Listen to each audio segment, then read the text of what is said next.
Here is a secret tip that I guarantee that no one has told you before. Hi everyone, it's Quizzy Diary and welcome to my YouTube channel.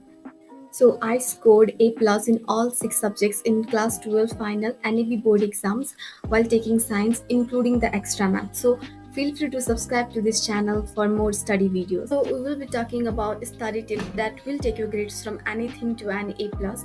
Also feel free to skip to the parts that you are more interested in. Now, I think that the major thing in any student success is time management. And also, because my day started at 6 a.m. with morning classes till 1 p.m., I have to be super sharp with my time outside the school hours. Now, then, let's break it down to three mini points. So, the first point is the post class power plan. So after the classes, you all get super tired. I can understand that, and it happens to me too, and everyone. And when we are too tired to study, we just want to sleep and just lay in our bed, and it's okay. So what happens is after school, I used to give myself around 2 hours of break time or do anything I want. I would rather use my phone or just go straight to sleep. And after that, make sure to pick some easy work to do, like maybe my homework or doing some drawings in my practicals, something that does not require much of brain to do it. And if you want to know more about how to deal with the tiredness after school and how to study when you're just way too tired, I have made a video on it and I will put the link in the description, so make sure you check it. Next, we have to prioritize the rotation method. So each day, pick 2 subject maximum. Do not go more than that. If possible, you can even choose 3 subjects, but I still prefer 2 subjects.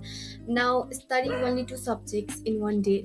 Now, let's say on Monday you study chemistry and biology, and then on Tuesday you go for maths and English, and so on. In this way, every subject gets the time without feeling overwhelming. Next, you can use micro deadlines that are a lot more helpful.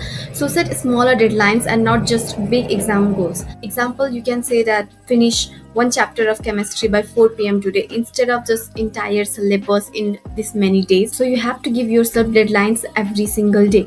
Create a checklist, create a to-do list, and follow it. So now once my time is managed, the next step was how I handled the concept and made the notes. And honestly, it started right inside the classroom. So I was not someone who zoned out during lectures, so I made it a rule. Focus fully in class equal to less burden at home. Because I was blessed with amazing teachers, all I had to do was listen actively. Now, if you find yourself or your mind wandering around, a simple trick is to start scribbling down quick points or just random lines on your notebook as the teacher speaks. Nothing fancy, even messy keywords works just to keep your brain engaged. Why? Because engaging physically by writing helps your brain stay connected to what you hear. It turns passive listening into an active one. Now, a lot of people would not like this, but I think sitting in front of the class is the best because listen, what happens is when I sit at the back, I can see people. Someone is drinking water, someone is taking their notes, someone is talking to their friends. So I can see everyone. I can see what they are doing and what they are focusing to, and it is way too distracting for me. If you find it good to sit in behind with your friends, and it's okay. Sitting in the front, it actually I think helps a lot more to be focused because the teacher is looking towards you and it forces your brain to stay alert because you are right under their eyes.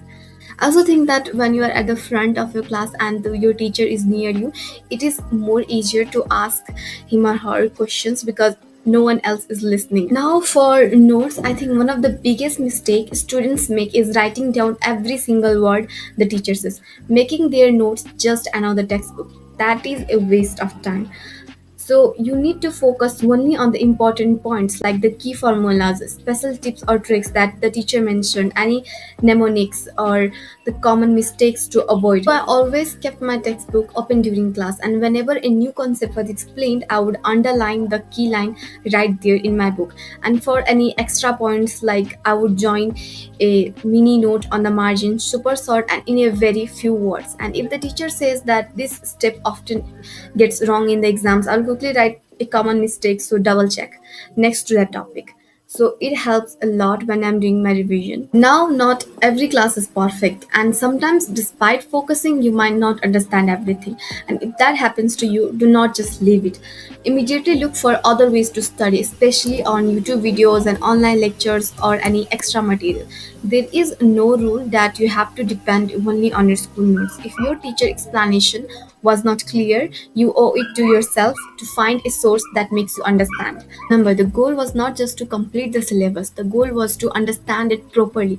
If you understand it once, you remember it forever. Now, for memorizing, so when you are learning, do not just read it quietly. Read and speak the information out loud. This way, you are not just seeing it, you are hearing it, saying it, and processing it actively. And it makes the memorizing quicker and more natural because multiple senses are involved. So, after studying a topic, close your books and copy and take a paper and write down everything you know about that topic. Even it feels messy, that's okay because it shows what you actually remember and what is actually stuck in your memory. Later, open your book and compare what part you got missing and what you did mistakes and focus on that part more. Now, do not cram everything in just one night. You will forget it in some days. Instead, revise the same topic after 1 day, then after 3 days, then after 7 days, and so on. This is called spaced repetition. So, this helps to move information from short term memory to long term memory without having any kind of stress. Now, many people ignore English and Nepali thinking that they're easy, but it is difficult to score high marks in it because we have a habit of ignoring it. But it still holds 100 marks for each. And if you score high here, it can really boost your overall grade. Now, both English and Nepali have one book for each, and the questions come from here. And each question, I think, is usually of 5 marks or 2 marks in English, and in Nepali, I'm not sure. I think it was 4 marks. So, what you need to do is understand each of the chapters properly, what the writer is trying to say, what is the meaning of its sentence, and if it is poem, make sure you know the meaning of this entire poem, of each and every line. Write it down on the side of your book, mark it, but you need to understand every line because once if asked in exams that what is the meaning of this, what the author is trying to say, you cannot think at that point. You just have to remember it. So in exams, it is not about writing long answers, but rather to the point answers. So for every question you get, make sure you write the one sentence answer and then the explanation. And if you know, then also make sure to write one example from the story. And if you can, make sure you write the writer's name too. But if you do not remember, that's okay. It's not that much of needed in exams. So that's how you answer the questions. And for grammar part, you have to know how the what are the rules of the grammar and how to write the answers. Now for essay writing, do not just start writing anything. First, when you get the questions and you know the topic of essay, let's say the topic is importance of education. Now first, think yourself what can be the importance, what are the keywords, and write it down on the side of any paper or do a mind mapping and write everything that comes to your mind. Now start with a hook sentence of essay. Do not just start with education is very important for us. Start with something strong like Nelson Mandela once said, education is the most important weapon you can use to change the world. So it makes the hook more catchy and more interesting and unique than others. That is more important. Now next part is the paragraph linking. So first, when you take the paragraph, make sure you are explaining your each importance in one paragraph. And for paragraph linking, use words like in addition to this, another important aspects can be. And also, what happens is now for the end, instead of writing those basic stuffs, write something unique, something that is more powerful sentence to say rather than just giving a boring summary. Now for any exam, past year questions, they are extremely important. And if you do not know how to use them properly, honestly, you're missing out. I always believed in old is gold, even if in my time old is gold new version was not available, so I had to rely on the old syllabus. With old syllabus, old is gold, but now I think it is available. So first I studied the marking scheme and the question pattern carefully. So it is given, I think it will be given in the old is gold now, but in my time it was not there. So I asked my teachers and my teachers provided it, and I checked which chapters were given more weight and which type of questions repeated often.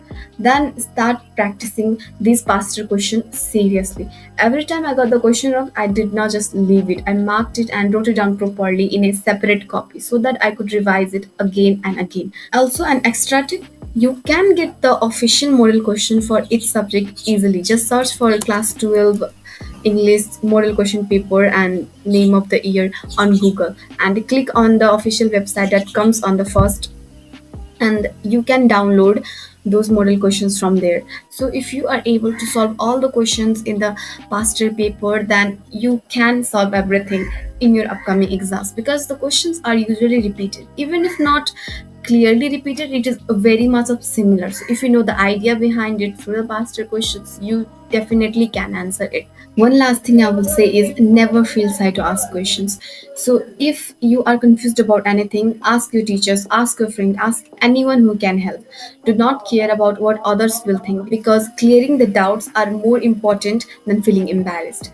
Remember, the one who asks is the one who grows. Now that's how I told you what to do if you want to study really well to get good grades. But I have seen people who are really intelligent but they still mess it up at the exams because of a lot of factors or silly mistakes. So if you do not want to repeat the same mistakes, make sure you watch my video of mistakes you make at exams. Or so this was my journey: time management, smart studying, and most importantly believing that my efforts will pay off, and they did. And if I can do it, so can you. If you have made it this far, comment down below what subject scare you the most. Make sure to subscribe to the channel so that you can see the future uploads, and see you in next video.